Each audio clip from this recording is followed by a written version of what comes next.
Salut tout le monde, aujourd'hui on va parler de mon routeur solaire et on va s'attarder aujourd'hui sur une petite évolution, c'est le refroidissement des cartes dimmer. On y va.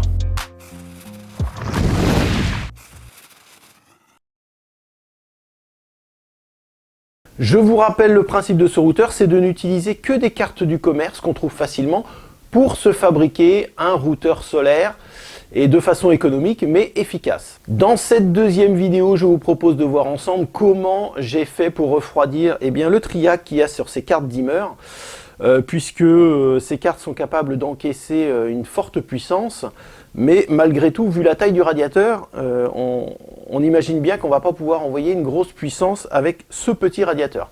Donc jusqu'à 1000 watts, ça passe encore, mais pour ceux qui ont fait des tests déjà, dès qu'on monte en puissance, le petit radiateur ne suffit pas, il devient très vite chaud. Donc je vais vous montrer ce que j'ai fait pour améliorer le refroidissement. On y va. Pour réaliser ce routeur, j'utilise des cartes dimmer de ce type avec un triac de 24 ampères 600 volts. Donc c'est évidemment ce que peut supporter le triac maximum. Donc si on fait le calcul 24 ampères en 600 volts, on arrive quand même à plus de 14 000 watts. Donc j'imagine mal faire passer 14 000 watts dans une petite carte comme ça. Je pense qu'il y aurait des gros soucis. On va se contenter d'essayer de monter à 3000 watts par carte dimmer, ce qui est déjà très bien. Il faut savoir que le petit triac qui est monté dessus ne supporte que 75 degrés. Donc au-delà des 75 degrés, ce qui risque d'arriver, c'est que le triac va cramer, il va griller tout simplement. Pourquoi avoir fait le choix de ces petites cartes? Déjà pour l'aspect économique, puisque ça ne coûte que une dizaine d'euros chaque carte dimmer comme ça. Elle gère le zéro crossing, donc ça c'est quand même pas mal, c'est le passage à zéro de notre courbe sinusoïdale du courant alternatif, ce qui évite les parasites. Donc là on a une base plutôt correcte pour un coût vraiment minime. Malheureusement, le radiateur qui est monté sur cette carte est vraiment trop petit pour dissiper correctement la chaleur. Ce qu'il faut, c'est vraiment un radiateur de grosse dimension pour pouvoir dissiper la chaleur du triac, éventuellement d'une deuxième carte dimmer, donc avec un deuxième triac. Donc plus le radiateur sera gros, plus la dissipation de chaleur sera importante et moins votre triac chauffera. En l'occurrence, moi j'ai utilisé ce radiateur, je vous ai laissé le lien sur mon site internet, qui permet vraiment de bien dissiper la chaleur. Alors vous remarquerez la différence de taille quand même par rapport à celui d'origine. Et là, j'ai commencé à faire des tests, même avec 2000 watts de puissance, notre triac vraiment ne chauffe pas. Donc ce radiateur fait 10 cm de long sur 5 cm au carré.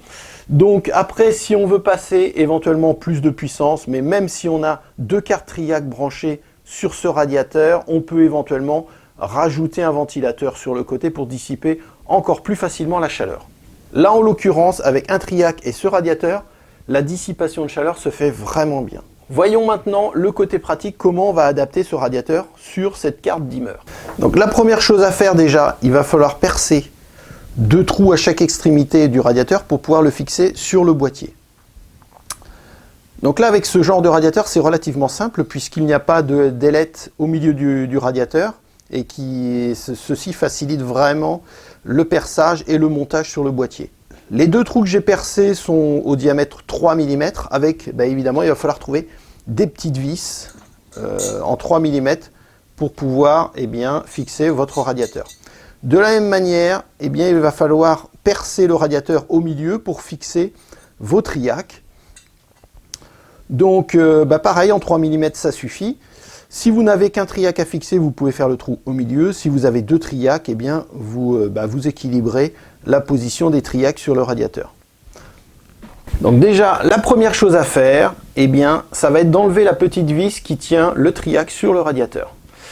Parce que là, le but de l'opération, ça va être d'enlever notre petit radiateur sur cette carte dimmer qui ne sert pas à grand chose, et de dessouder le triac. Une fois qu'on a enlevé la vis centrale qui tient le triac au radiateur, le triac n'est plus solidaire du radiateur. On va pouvoir dessouder notre petit radiateur. Donc pour cela, on a ces 2 points-là à chauffer pour pouvoir enlever le radiateur.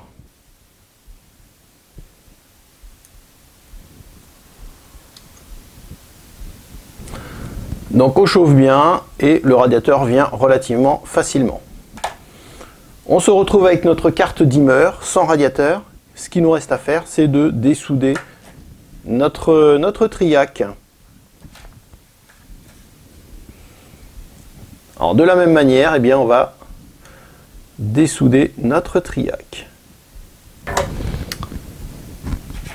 Donc voilà, on a réussi à retirer le triac. Ce qu'on va avoir à faire maintenant, eh bien, c'est de câbler notre petit triac avec du câble de 1,5 qu'on va venir directement connecter sur le bornier, puisqu'on voit que là les pistes sont reliées directement au bornier. On aura juste un petit fil qui commande l'ouverture du triac à brancher ici sur la petite soudure ici, sur la petite patte ici. Donc voilà, deux bouts de câble de 1,5 et un petit bout de câble de 0,75 pour commander le triac. Une fois que nos trois bouts de câble sont étamés, on va pouvoir souder nos fils sur le triac. Une fois que vous êtes sûr de vos soudures, là il faut être sûr, attention, parce que là il s'agit de faire passer du 230 volts dans ce triac. Donc attention aux soudures, si vous ne le sentez pas, ne le faites pas, ça peut être vraiment très dangereux. Donc si vous ne savez pas souder, ne vous aventurez pas à faire ce genre de montage. Une fois que vous avez fini vos soudures correctement, eh bien, il va s'agir de mettre de la gaine thermo pour protéger vos trois pattes, pour éviter les contacts entre les pattes. Vous mettez vos gaines thermo comme ceci, vous chauffez, et là, aucun risque de contact entre les pattes. Et voilà, notre triac est soudé avec les petits fils. Là, ce qui nous reste à faire, c'est de souder le petit fil de commande du triac sur la carte dimmer, sur la 3e position. Les deux autres câbles viendront se brancher directement sur notre carte dimmer, sur le bornier directement en vissant. Le câble est maintenant soudé à sa position définitive. Il nous reste à dénuder les deux bouts de câble pour pouvoir les visser dans le bornier.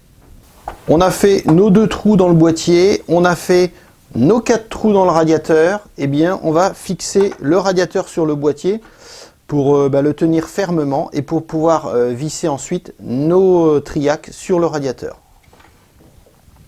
Pour cela, je vais utiliser des petites vis de 3 mm avec des rondelles et des écrous et que je vais bien fermement fixer sur le boîtier. Voilà, notre radiateur est fixé correctement avec 2 petites vis de 3 mm. D'un côté, j'ai mis un écrou classique pour pouvoir visser une patte et un câble de terre sur cette position pour pouvoir mettre le radiateur à la terre, on ne sait jamais, pour une question de sécurité. Et de l'autre, j'ai mis une vis, un écrou à frein pour éviter que ça se dévisse. Ce qui nous reste à faire maintenant, eh bien, c'est de visser nos 2 triacs dans nos 2 trous ici avec des petites vis de 3 mm et des écrous freins pour bien faire le contact des triacs sur le radiateur. Alors on peut rajouter évidemment de la pâte thermique pour faciliter la dissipation de la chaleur.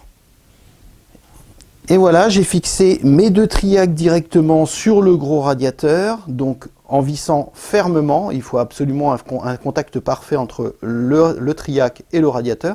Donc on peut éventuellement rajouter de la pâte thermique pour bien conduire la chaleur.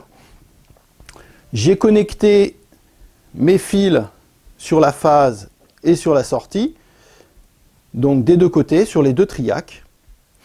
Alors là, je n'ai branché qu'une arrivée électrique sur le premier triac. Alors attention, si vous utilisez 2 triacs, votre arrivée électrique doit être dimensionnée par rapport à la puissance que vous voulez envoyer dans les triacs. Donc pour un triac du 1,5, ça suffit. Donc minimum du 1,5. Si vous avez 2 triacs, il faut au moins 2 fois 1,5 en arrivée électrique. Donc là, je vous propose de faire un test en envoyant le maximum que je peux envoyer pour l'instant, c'est 2200 watts dans un triac. Et puis on va voir comment chauffe le radiateur. Donc voilà, j'ai remonté le couvercle du routeur avec l'écran façade. Les 2 cartes dimmer avec les 2 triacs bien vissés sur le radiateur externe. Donc voilà, on voit bien les vis à l'intérieur du radiateur. C'est un gros radiateur en aluminium. Et maintenant, on va faire un test avec plus de 2000 watts de puissance envoyée dans un triac, dans celui-ci, pour voir un peu comment ça chauffe au niveau du radiateur. Donc c'est parti, donc je suis en manuel, je vais pouvoir allumer mon routeur. On voit le petit JSY qui clignote, donc ça veut dire que là, on est prêt à fonctionner. Et là, on va envoyer la puissance à fond pour voir ce qui se passe.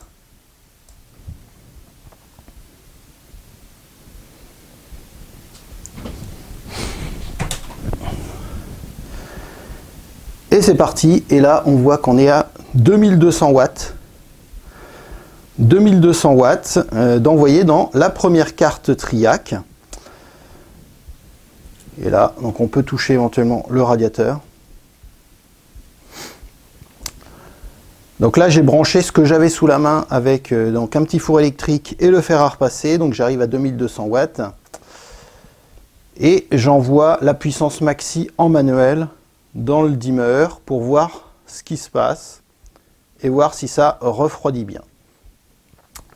Donc là on est à 2200 watts de consommation. Et là pour l'instant le radiateur n'est absolument pas chaud, il est même pas tiède.